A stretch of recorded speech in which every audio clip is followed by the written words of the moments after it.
கிறிஸ்துவுக்குள் பிரியமானவர்களே, ஸ்தோத்திரம். கர்த்தர் சொல்கிறது என்னவென்றால், உன் விண்ணப்பத்தை கேட்டேன், உன் கண்ணீரை கண்டேன், இதோ உன் நாட்களோட 15 வருடம் கூட்டினேன். பிரியமானவர்களே, எசேக்கியா ராஜா வியாதிப்பட்டு மரிக்கும் தருவாயில் இருந்தார்.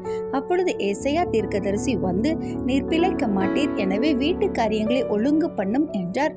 அப்பொழுது எசேக்கியா ராஜா கர்த்தரை நோக்கி வேண்டுதல் செய்தார். அவர் எப்படி சொல்லி ஜெபம் செய்கின்றார் என்பதையும் அவர் எப்படியெல்லாம் வாழ்ந்தார் என்பதையும் அவரின் ஜெபத்தில் பார்க்கலாம். அவர் தேவனிடத்தில், நான் உண்மையும் உத்தமமாய் நடந்து உமது பார்வைக்கு நலமானதை செய்தேன் என்பதை நினைத்து எனது விண்ணப்பத்திற்கு பதில் தாரும் என்று கேட்டார். அப்பொழுது கர்த்தர் எசேக்கியா ராஜாவின் உண்மை உத்தமத்தை கண்டதினால் ஜெபத்திற்கு உடனே பதில் தந்து ஆயுசு நாட்களில் 15 வருடத்தை கூட்டினார். நாமும் அநேக முறை ஜெபிக்கின்றோம், பதில் வரவில்லை, பதில் கிடைக்கவில்லையா? இப்படியாக செய்யுங்கள். உண்மையாயும் உத்தமமாயும் கர்த்தருக்கு முன்பாக நல மனதை வாழ்வில் செயல்படுத்தி பின்பு ஜெபம் செய்யுங்கள், உடனே பதில் கிடைக்கும். தானியேல் ஜெபம் செய்ய துவங்கிய உடனே அவருக்கு பதில் வந்தது.